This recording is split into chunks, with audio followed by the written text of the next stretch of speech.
নমস্কার বন্ধুরা, welcome to learning cave. চলে এসেছি নতুন একটা ভিডিও নিয়ে। আজকের ভিডিও কিন্তু কোনো রিকমেন্ড সম্পর্কিত না, তবে যারা কেন্দ্র সরকারের চাকরির জন্য পড়াশোনা করছো বা যারা কেন্দ্র সরকারের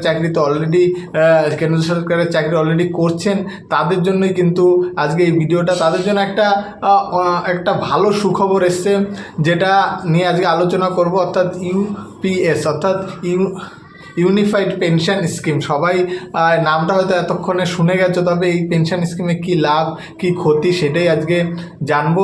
তো এই পেনশন স্কিমটা সম্পর্কে পুরো ডিটেলস আজকে বলা হবে এই ভিডিওতে। দেখতে থাকো পুরো ভিডিওটা। ভালো লাগলে অবশ্যই চ্যানেলটিকে সাবস্ক্রাইব করো। তো শুরু করছি আজকের ভিডিও। যারা এখনও পরীক্ষার্থী তারা হয়তো এই ব্যাপারে অতটা জানো না, তবুও তোমাদের জেনে রাখা ভালো। আমাদের বর্তমানে কিন্তু কেন্দ্র সরকারের চাকরি বলতে স্যালারি বা অন্যান্য দিক থেকে, ফ্যাসিলিটির দিক থেকে কিন্তু আমরা সবাই জানি খুবই ভালো ছিল। তবে যেটা নিউ পেনশন স্কিম 2004 সালে লাগু হয়েছিল, সেই পেনশন স্কিমটাই একমাত্র কেন্দ্র সরকারের চাকরির মধ্যে যদি সবচেয়ে প্রবলেম যেটা থাকে সেটা কিন্তু নিউ পেনশন স্কিম যেটা বর্তমানে লাগু আছে। সেই পেনশন স্কিমটা কিন্তু খুব একটা সুইটেবল নয় যারা চাকরি করছো বা যারা চাকরি করবে তাদের জন্য, যার জন্য কিন্তু প্রচুর আন্দোলন হচ্ছিলো এবং প্রচুর আন্দোলনের ফলে কিন্তু কাল রাতে একটা অফিসিয়াল নোটিশ এসছে আমার কেন্দ্র সরকার থেকে। সেই অফিসিয়াল নোটিশে কিন্তু জানানো হয়েছে যে নিউ পেনশন স্কিম এই জায়গায় কিন্তু আরেকটা নতুন পেনশন স্কিম চালু হচ্ছে, সেটা হচ্ছে ইউনিফাইড পেনশন স্কিম। তো এই ইউনিফাইড পেনশন স্কিমটা কি সেটাই হচ্ছে আজকে জানবো। এটা জানার আগে আমাদের জেনে নিতে হবে যে নিউ পেনশন স্কিমটা কী কী ছিল আর ইউনিফাইড পেনশন স্কিমটা কী কী আছে, অর্থাৎ কোনটা আমাদের ক্ষেত্রে ভালো হবে সেটা কিন্তু জানার প্রয়োজন আছে।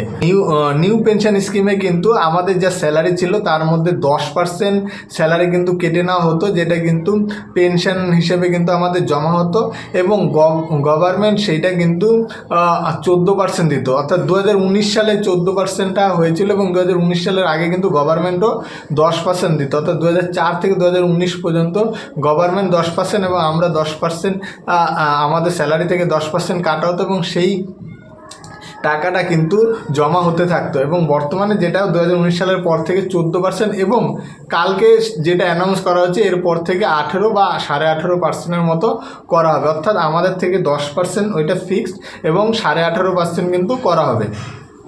তো এইটা করার পরে কিন্তু টোটাল আমাদের যখন আমরা রিটায়ার হব বা যখন রিটায়ার হব টোটাল যত টাকাটা হচ্ছে, একদম সিম্পলে বুঝিয়ে দিচ্ছি, বেশি ডিটেলসে যাচ্ছি না।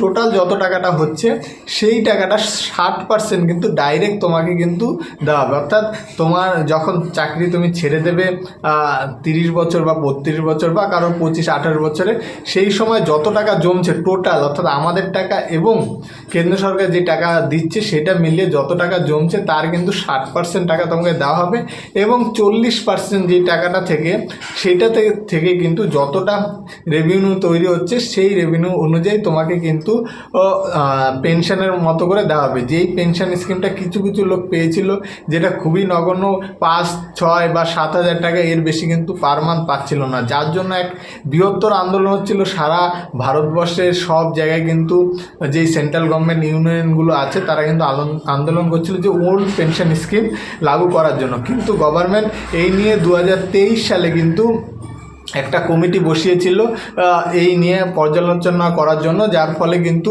কাল রাতে কিন্তু সেই কমিটি কিন্তু একটা নোটিশ পাস করেছে। তারা ওল্ড পেনশন স্কিম আনেনি, তবে তারা একটা অপশান রেখে দিয়েছে।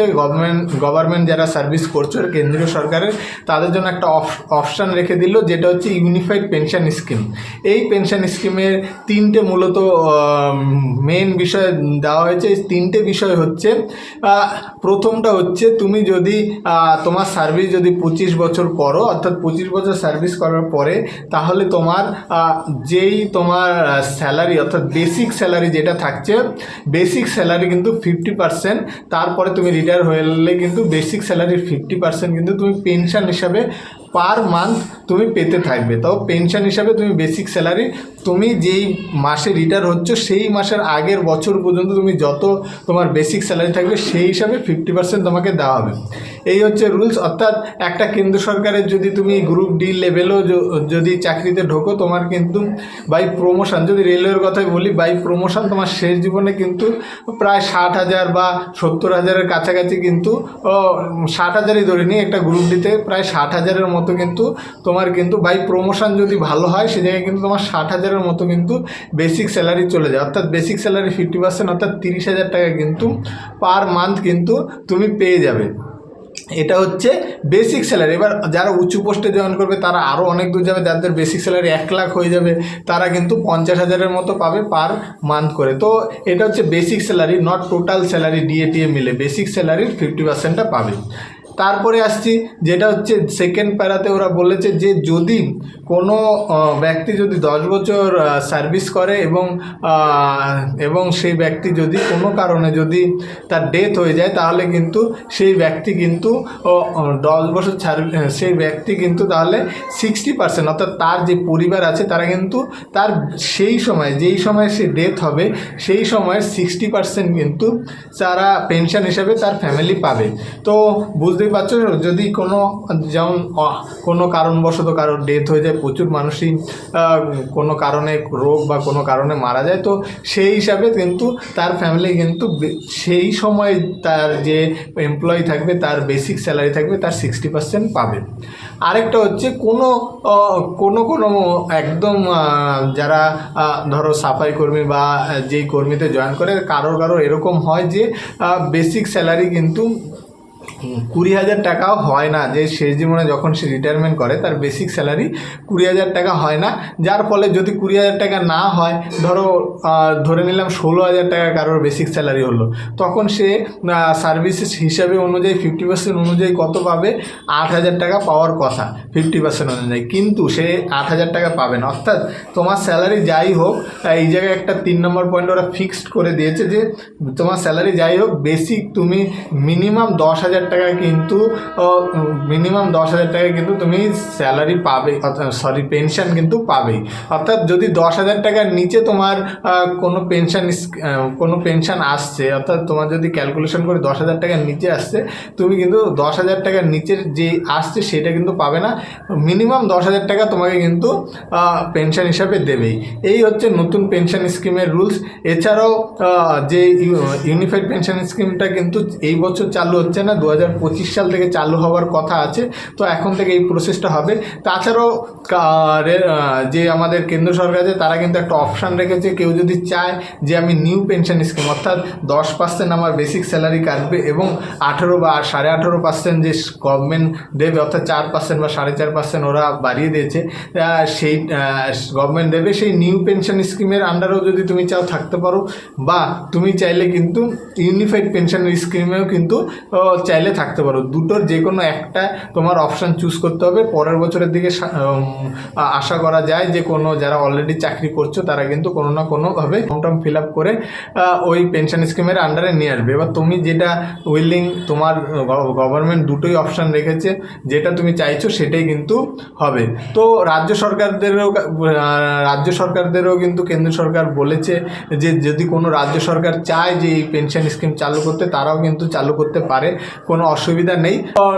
ইউনিফাইড পেনশন স্কিমের মূলত 3টে রুলস।